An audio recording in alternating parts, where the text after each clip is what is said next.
Welcome to Bolt Mortem, the search for a lost science fiction classic. Every episode has a sound effect called a war horn blast. That's the sound effect that I use to reveal the book that we're reading, usually in the beginning. I say usually, but it's every single time I use the war horn blast. Last review, it was kind of a hot mess. It came out at a different time. There was something wrong with some of the music I typically use. Like all of a sudden there's copyrights being added to it, even though they said it was, you can use this for free. Then they're like, we're lying. And so as a result, I had to go take it out, re-edit it, re-upload. I had to resubmit it, re-upload 3 times. The audio balance was all jacked up as a result. It was just a mess. But worse than anything is I forgot to add the Warhorn Blast and the book reveal in the very beginning. It was just a hot mess. So today, hopefully, I won't mess anything up. Today will just be business as normal. That's better. Let's talk about the author. John Lymington is a pen name for UK author John Richard Newton Chance. Chance's actual birth date is unknown, but he was born in 1911 and he died in 1983, either at the age 71 or 72. Chance was a Royal Air Force pilot and instructor, but he was able to write full-time, mainly detective and spy thrillers and children's books, under the pseudonyms John Drummond, David C. Newton, and house name Desmond Reed. He got his first novel published in 1935, and his most well-known work is Night of the Big Heat, which was adapted into a 1967 film starring the GOATs, Peter Cushing and Christopher Lee. I've heard that his best novel is Froome, which I have, and should have read. Chance started running a pub in 1956, but writing never slowed. 20 SF novels, and his obituary says over 150 others, but with his persistent use of pseudonyms, I could not give you an exact number. Sorry, Chance. Which brings us to the Star Witches. Just before the horror, the Reverend David James discovered that a coven of witches was using his church for worshiping Satan and calling up the dead. Alone in his mansion, scientist Harry Royce was employing electronic devices to reach the outer limits of the universe. When the invasion began, it was not known whether the invaders were aliens from a contaminated star or lost souls erupting out of limbo. 2 things become clear. It could not be stopped, and once it was completed, there would be no sane person left on Earth. Star Witches is an original story first published by Hodder and Stoughton in 1965. I own the 1970 McFadden Books edition. It is 144 pages and originally cost 60 cents. The cover is by Jack Ferragasso, and it's weird, it's wild, with nebulous squiggles, 2 generic humans, and sperm from the sky. Yeah. Not much to say here. This has nothing to do with the story. Of course, neither does the original cover. I mean, what can I say? I like the font. This paperback edition goes for $2 or $3. The original is just a couple bucks more. Witches, let's be real for a second, folks. Witches never play fair. So here, just some friendly advice. If you're going to tackle witches, it's best to take a friend. All right, ladies and gentlemen, I'm here with Paul from Geeks Love Dogs. Hello. He has very kindly agreed to join me in this endeavor. Now, Paul, I can't remember. Did you send me this?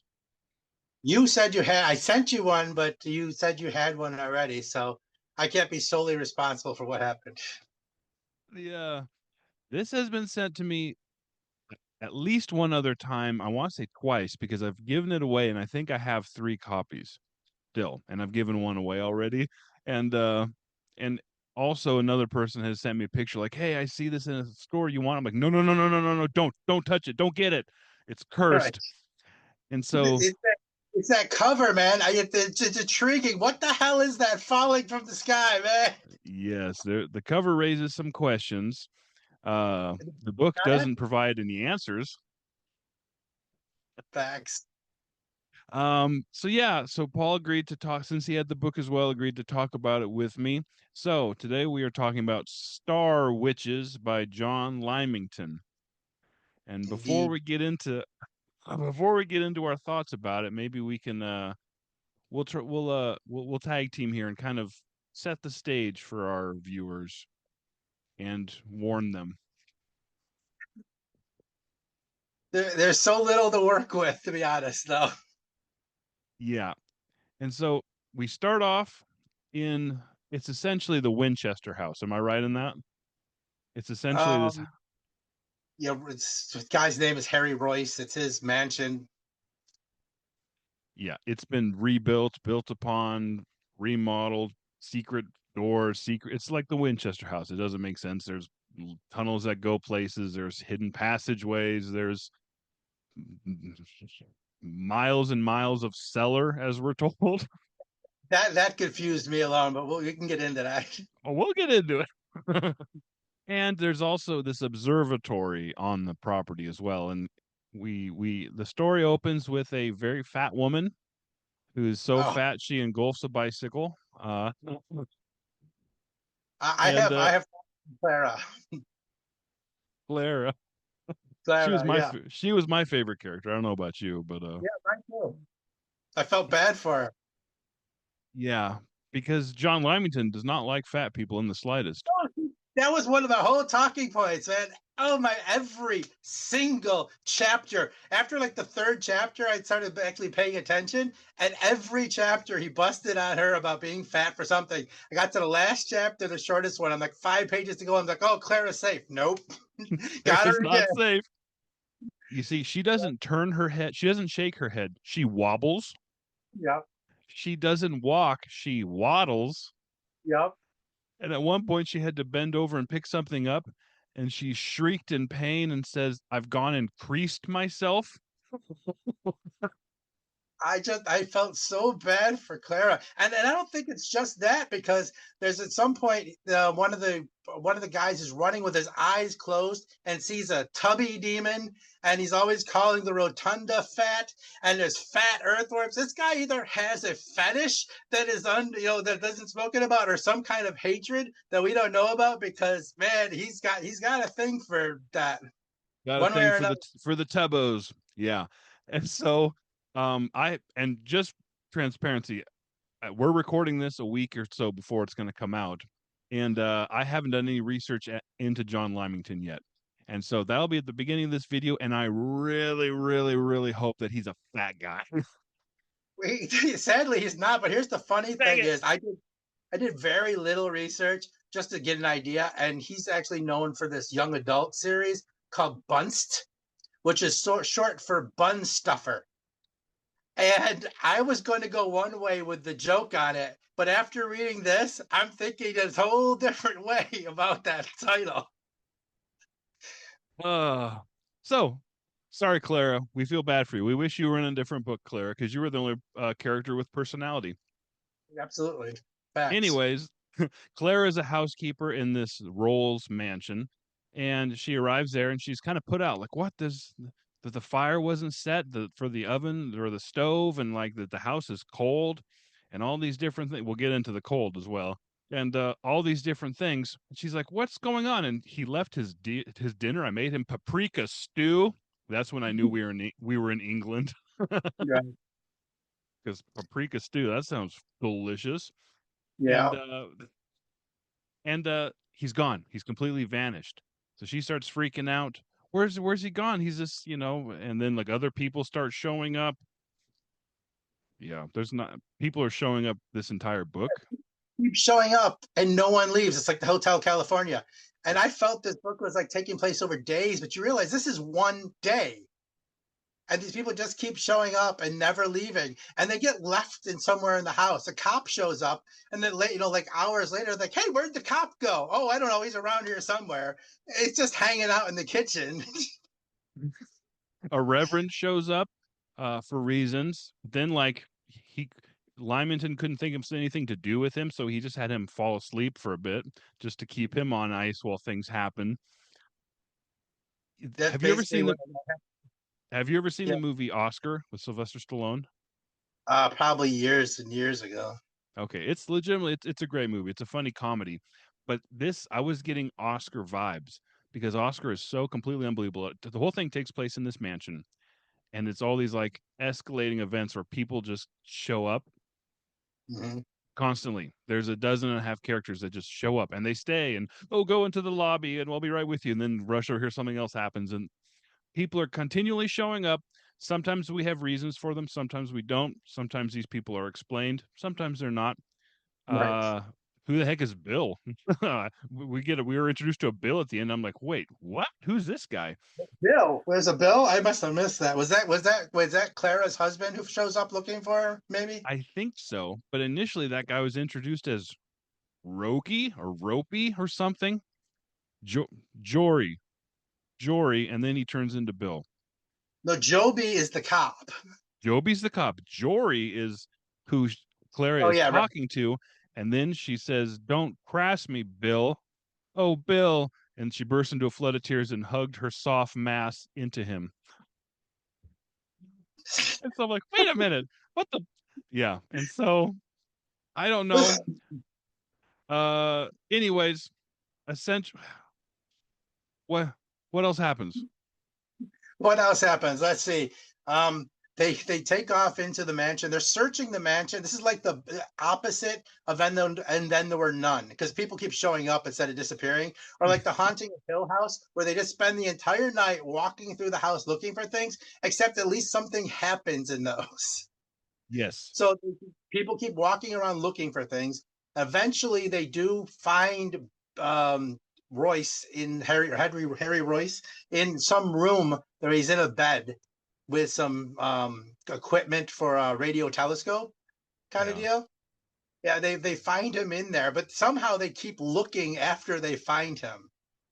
Uh-huh. And, and there's a whole lot of talking. Now, here's the problem. Now, this maybe I shouldn't be talking about the bad now, but the problems with his books aren't like momentarily; they're inherent from cover to cover. He makes this choice and sticks with it. He does not give up, Mm, and so the entire book is done almost entirely in dialogue. yes. 90% of the book is in dialogue. And so you don't see any of the setup. Something happens and you hear the response to it, and you have to figure out, oh, that's what they're talking about. It's like Yeah. they actually catch two people having sex, and you don't realize that they just say one quick sentence and move on. It's like, wait a minute, what happened? There was no like, oh, they walk in and see this. There's a comment about what they see, and then they just go. Yeah. But I don't even realize that they left until they were like, boy, there's people making animal noises back there. And like, wait, it's back there. You what? Hey, wait, what? And Right. another thing he does is he gets so in his head with dialogue. You could tell he's a fast writer because he's writing fast and not thinking. Yep. Is he will start chapter or start an entire paragraph saying he said this and then she came up to him Yep. and we have no idea who the heck he's talking about. I actually wrote that down in my notes too. Yeah, whole paragraphs will start with he, she, and you have to read in like half a paragraph before you get any grasp of who's actually talking or who's having a conversation. Yeah, absolutely. You're right. There were some that I had no idea. But that would be that would I actually had that one in my bad. That'll be in the bad section. We'll retroactively move it over there. But essentially, Harry Royce is trying to contact the bridge between aliens. It's It, Earth and some abandoned star or some star far off universe that now is it ever really named? I don't think they ever name it, do they? no, no, they don't. And well, yeah, they don't. And they're thinking eventually we come to learn that Harry himself is the bridge, so that they think we're not actually told this. They're just somebody speculated this while screaming. You know what I mean? And tripping. Yeah, A lot of tripping, a lot of screaming, a lot of crashing, a lot of yeah. things happening, but nothing happening. Um, so there's also a B plot, kind of. There's several little B plots that are quickly introduced and then forgotten until they brought up later. But one of them is this Reverend Bill, who Mhm. I think no, not Reverend Bill. It's Reverend David James. David James, Yes. who is a terrible person, a giant another fat person, fat Reverend, and he's upset because oh my gosh, these kids are having orgies in my church. And Right. so And there's a plot we could have got into, but he kind of sacrificed clarity for brevity, and nothing mhm, is ever like fully fleshed out. So we yeah, never find out. It's kind of like hearsay. Like I said, everything's done through dialogue. So you hear people talk about, oh, there's bad things going on in the church. We have witches here, It would have been very cool if they had followed that plot line and and actually done something with it. But he kind of like, oh, I had to move on and have a conversation somewhere Yeah. else. Yeah. You've heard of, authors that tell, authors that show. Lymington is an author that just talks. Just It and he talks said about nine things happening. There's probably an interesting book that took place in somewhere else. in his head that he never wrote down.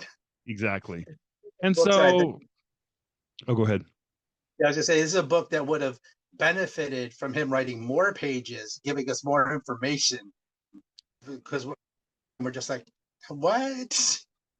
I think I read the book because of how many times I had to go back and reread a paragraph to try and figure out what the hell he was talking about. It's this 144-page book. It took me as long as a 600-page fantasy because I had to keep going Oh, back and I did not grant him any rereading. I finished this morning, read and too. I've forgotten a lot of it. I've forgotten a lot of the characters. I had to like, what's that person? Because nothing happens. Is There's no memorable events or memorable characters.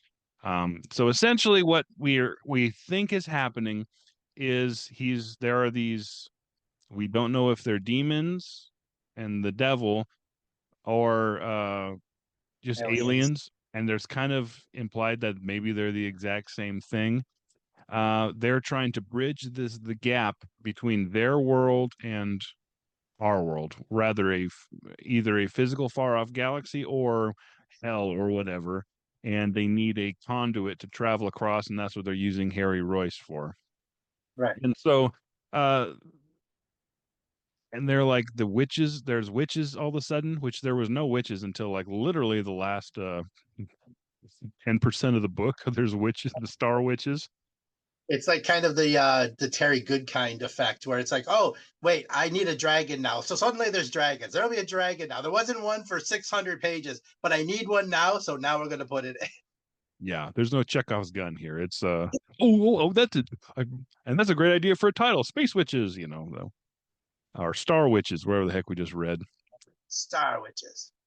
And so then our heroes, I say heroes, the handful of characters who are growing by the minute realize, somehow, I don't know how they realize it, just by talking about it. Harry is this conduit from Satan, and we have to not wake him up, not unplug him from the device. We have to kill him, or else Yeah. demons will uh, flood the earth. They will invade the earth. I don't know how they know this. It's never explained how they know this. It's never. Oh, I think at Yeah. one point somebody says, "Look, I found a diary in a wall," and you're like, "Okay." Yeah, this place is apparently so huge that they can't find a whole human being in room, but they suddenly find the diary, which was convenient timing, I Very guess. convenient timing. And so there are some characters who are uh trying to move around this dead body, move it around the house, not dead body, but the incapacitated body body of Harry Royce. They're moving him around the house, hiding him from other people who are looking for him to kill him, which we think they're the good guys, but we're not exactly sure who's doing it. Who's on the right side, who's not on the right side, and also there's another girl that they locked in a tower because she was suspicious. And then they just let her out of the tower, and then Well, we learn later that she's actually the spawn of Satan. well, he didn't know what to do with her, so he had to figure out a place to put her, so he didn't have to involve her in the dialogue at that point. So he just locked her in a tower. So we'll get back to you. We'll get It's back like to you. it's like when you're playing D&D and you have somebody who doesn't show up for the game, but you use his character and just move him around as you need him. It's kind of like that. That's what he did with all the characters in this. It's like they randomly, like said with the cop, they randomly mentioned suddenly during conversation, oh, wasn't there a cop here? Oh, yeah, he's around here somewhere. He's in the kitchen having coffee.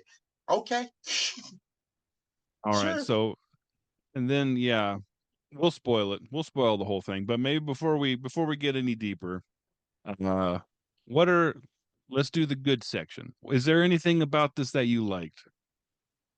I was digging for good, and he actually had like two philosophical moments. I think if I'm trying really hard to find good You're being here. nice. Yeah, there was like two. I even wrote them down somewhere.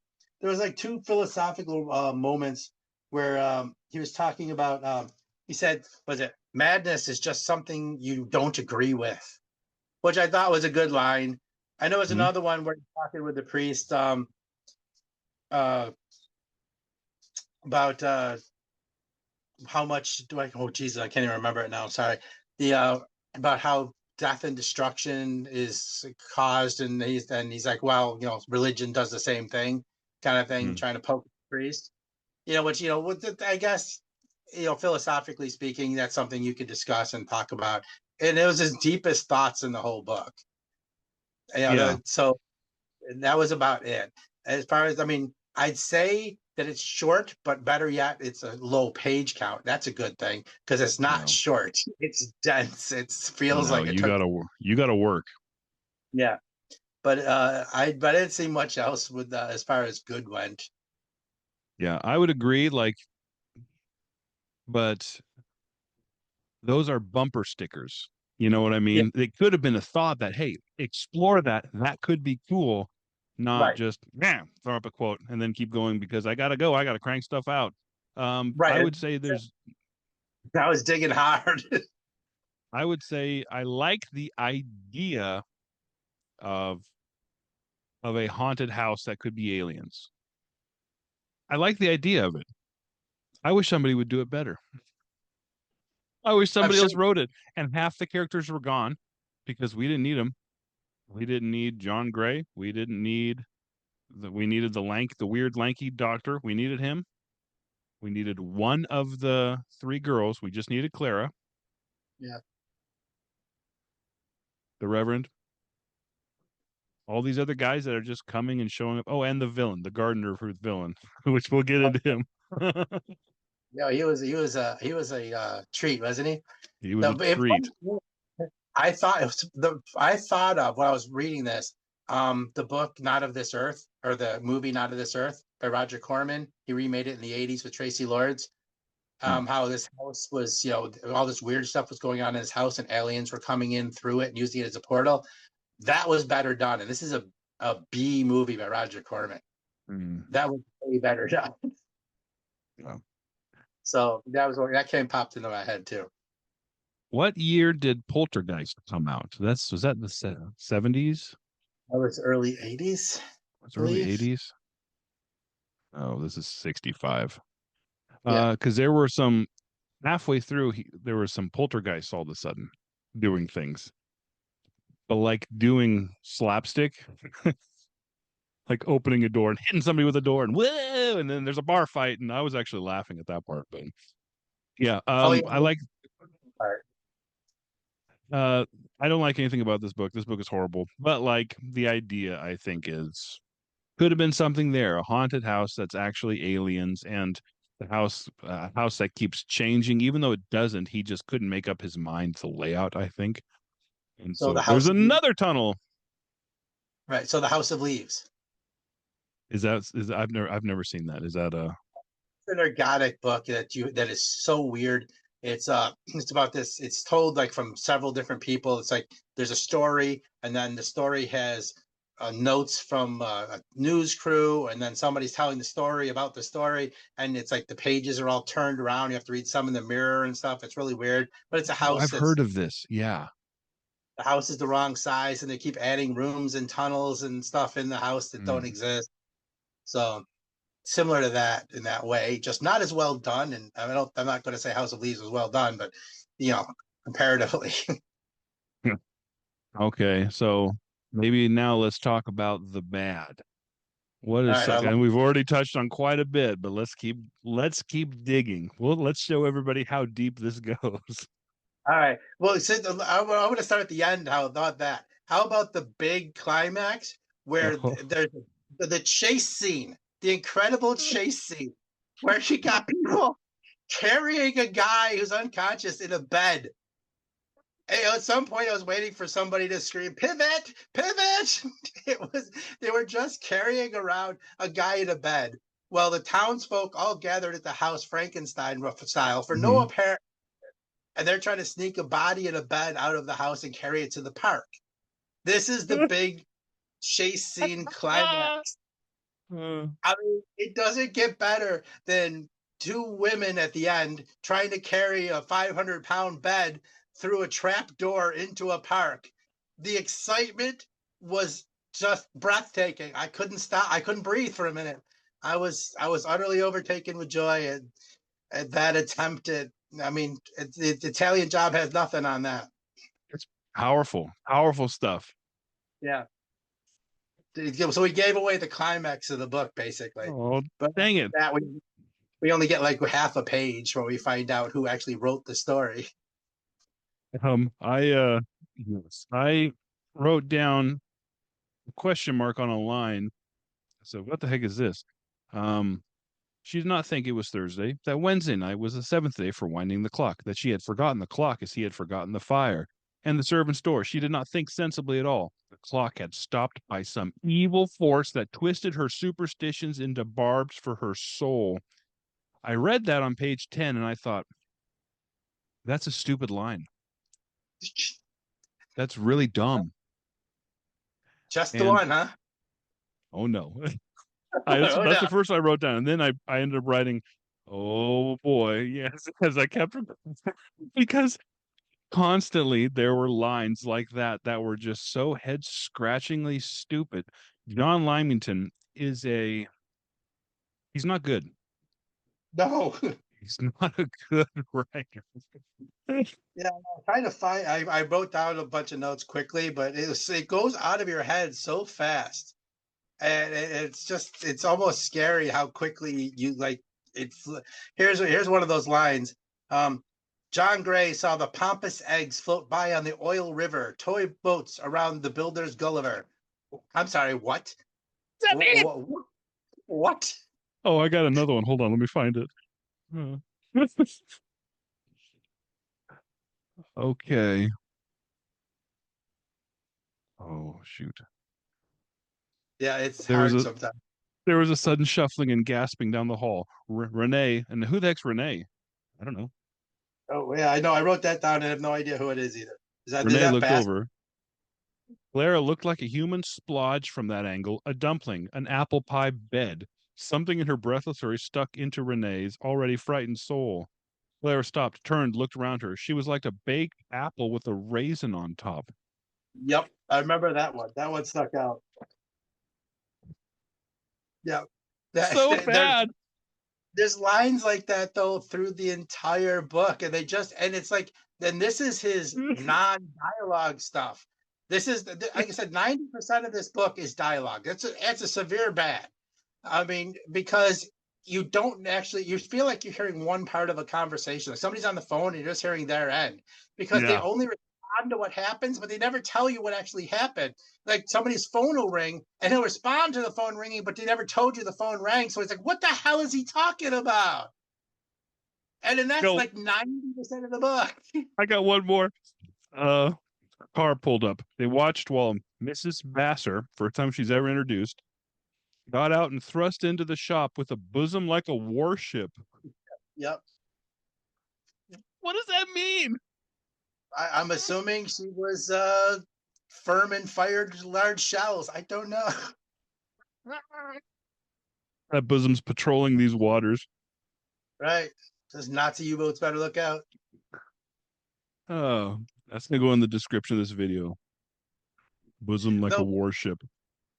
I mean this book was very, very British. There was no Yeah. doubt about this. This was British. And he'd switch from sounding like, just standard, central language to suddenly being a chimney sweep. Character was Mhm. suddenly a chimney sweep out of nowhere. And it's like, wait, like Kevin Costner in Robin Hood, where he couldn't hold the accent through. Yes. He wrote like that. Yeah. And just gave up. But Yeah, then, like the next chapter, they'll remember their and they'll stop saying didn't and they'll start saying didn't. You know what I mean? yeah. Oh my So gosh. they couldn't hold their own accent. So you had Uh, fun. so yeah, there's pages and pages without dialogue tags. There's entire conversations I did not know who the heck was talking. Um, There is an entire page of nothing but similes, an entire full page of nothing but similes that basically came down to you could have said, I won't be your huckleberry and don't throw the baby out with the bathwater, and he's done. And at the end of this entire page of similes, he goes, did you have to belabor the similes? Well, no, you didn't. You actually know that you did it. Why did you do it? because he I mean, can't the whole help thing, himself. literally, I couldn't believe it. It was like reading like a listicle of the similes for something. I just, I mean, and then he even commented on his own writing on that. It's like, if you knew better, why'd you do it? Good stuff. Good stuff.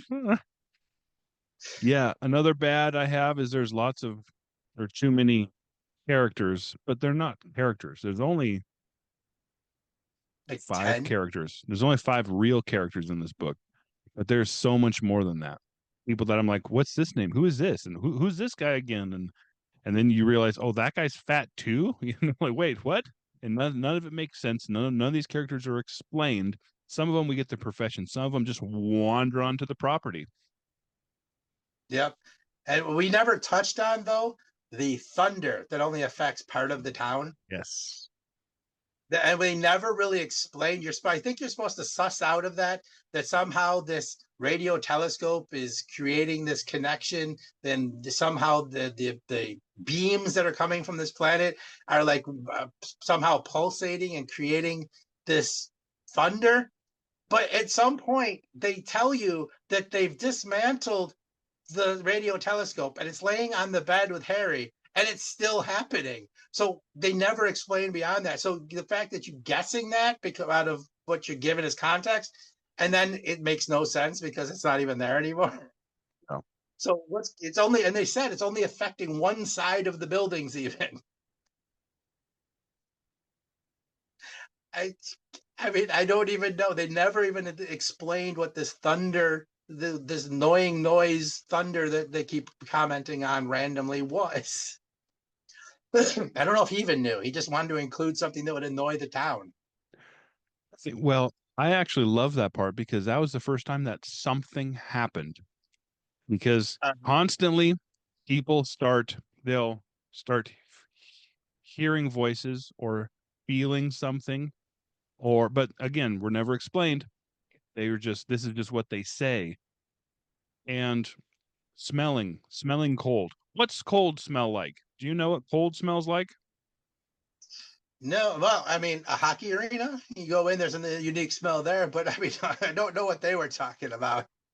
Constantly, every single person that walks into the place goes, this place smells cold. That doesn't make a Yeah. whole lot of sense, but that's the best way I could describe it. There's a cold smell to this place. And the worst part of this book was just the freaking out. People, to me, the people that would just freak out.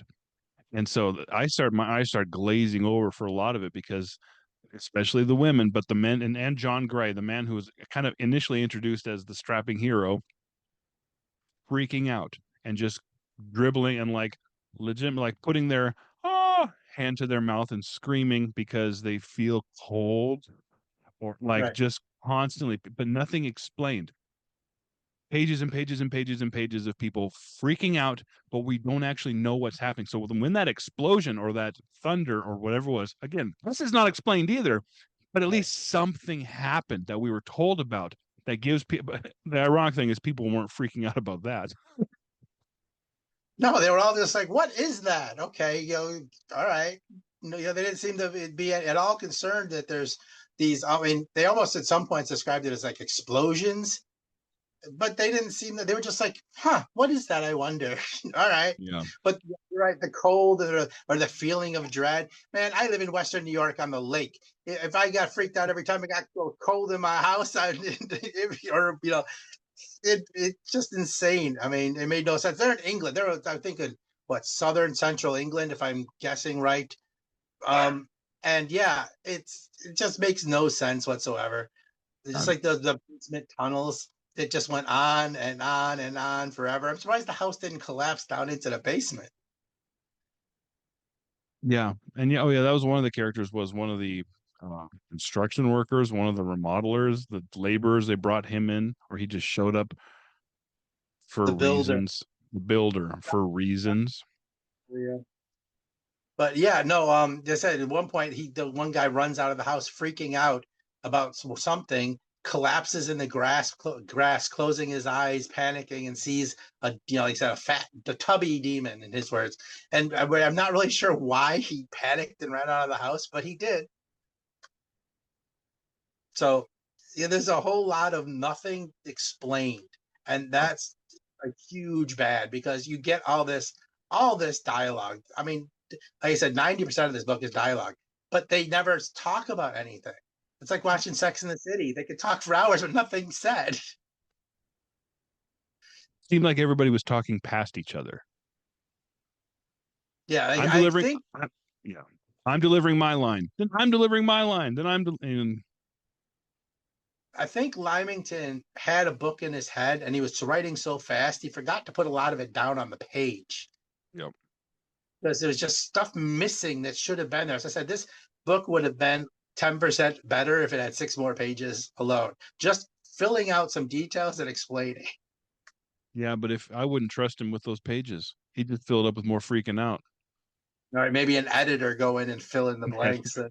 Yes, I don't know. Did something. they have back then for books like this? It's just before the horror. I'm still waiting for the horror. Where was the horror? Well, there's lots of screaming. That happens in horror films and books. People scream. There's lots of screaming. Happens at a Taylor Swift concert too. Well, I did think, it's like you said, it was written in 1965, but didn't it feel much older to you? Didn't it feel like a Yeah, I can 50s see book? that. Yeah. Well, you know what it felt like to me was bargain basement John Wyndham.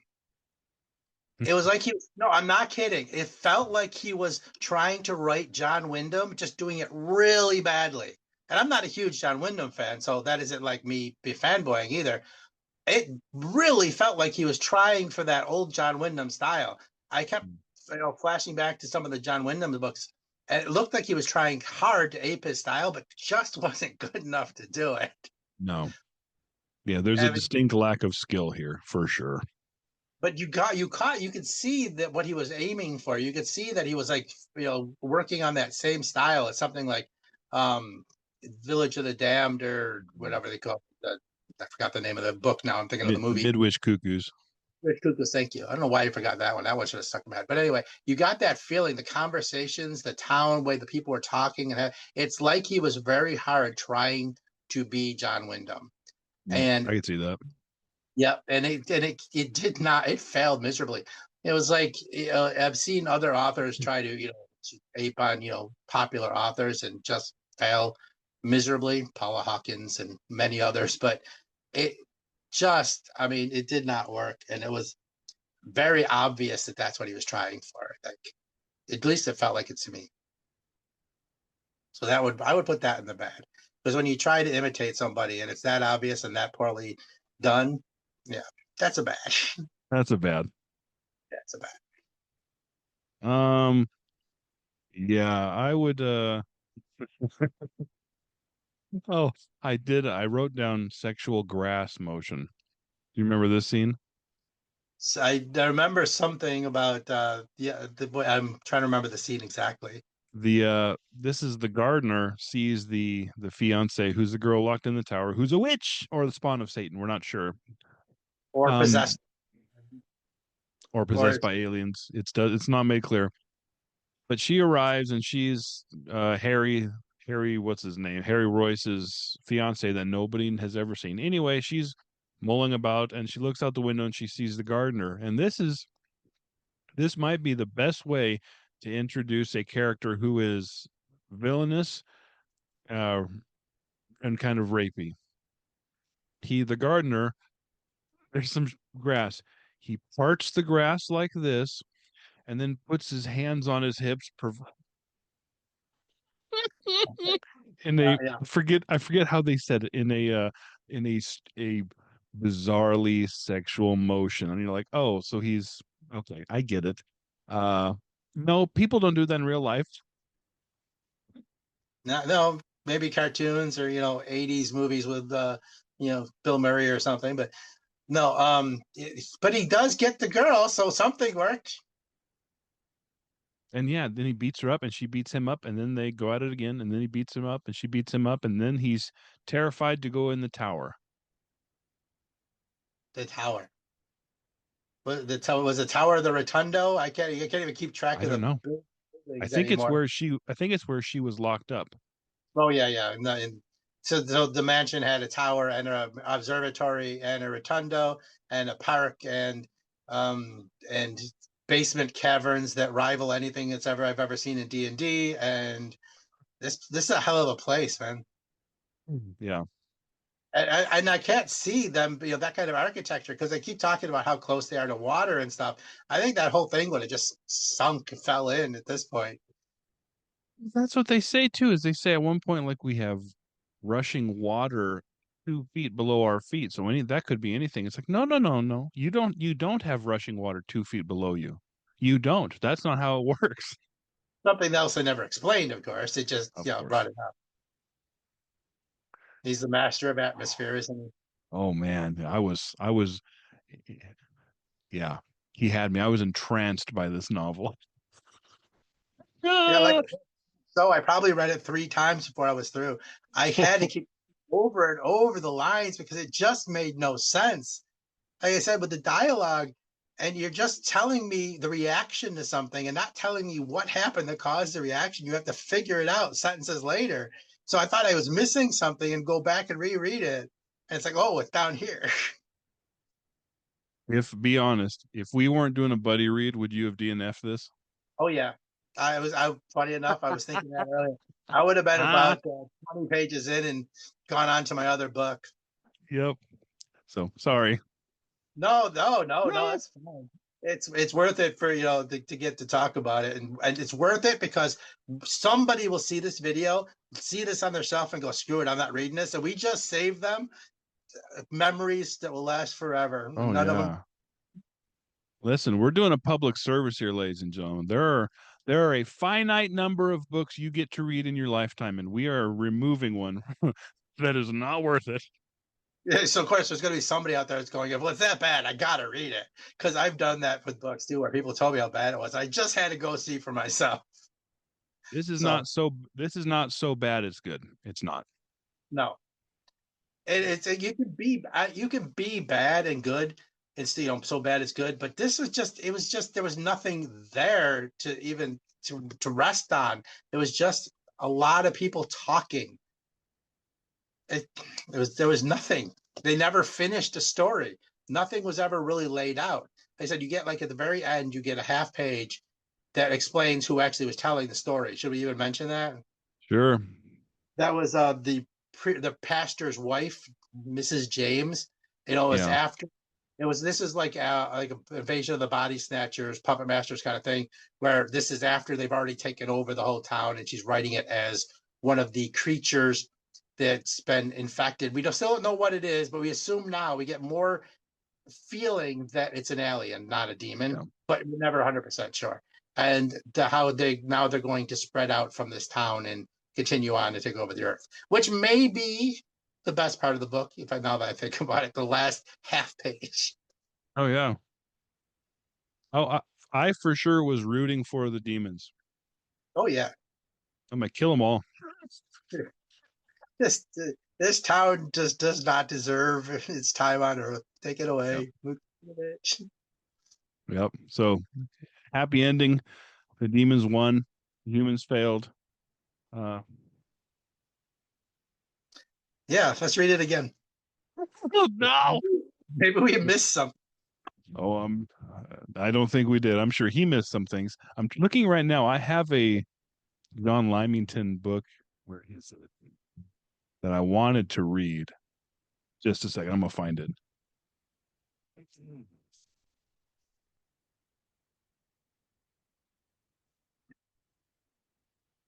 Hi guys. Hi Thanks. guys. So Hi guys. I can't see it there. I might have misplaced it. Froome. I'll put a picture of it here. It's called Froome, Froomb, and it looks so stupid that I was like, I gotta read that sometime. I'm not going to. I can't. I won't. Froome is off the TBR because of Star Witches. So how far you've read a lot of bad books lately or over the course of doing this show. How where do you rank this? I mean, maybe not exactly, but about where? Where would you put this as bad goes? Oh, this year's been rough. It's not this. This is nowhere near the bottom of this year. Oh, It's down I there. this is worse than the Goularts. Is it really? Well, by far. And Goularts were up until that point probably the worst reading experiences I've had since I was tucked in the reading Fourth Wing. So, by the way, don't read Fourth Wing. You don't like fairy smut? What? No, that's the dragon smut. Oh, forgive me. That's Yeah. the one yeah, that's the dragon smut. That's the one where they're in the dragon's minds while they're having sex, which is some of the cringiest. I mean, dude, I've read, Stephen King and Neil Gaiman, a bunch of other people's stuff, and their sex scenes are brilliant compared to what Rebecca Yarros wrote. Brilliant. Brilliant. Well, Mm, at least something happened and they just didn't talk about it. yeah. Well, all right. I'll give you that. You don't have to give me you don't have to give me that. I Nothing dialogue. which brings us nicely to the fun section. Did you have any fun in reading this? Any fun elements? Not until now. Not Yeah. until I talk about how bad it is, because the cover's fun. Speculating what the hell those things are on there, we still don't know. Yep. That's the cover's fun. I said this isn't even the first printing though. This is like the second printing, and I have a nice little book plate in here from whoever owned it before. Oh. Poor fun. But fun? No, there was no fun to be had.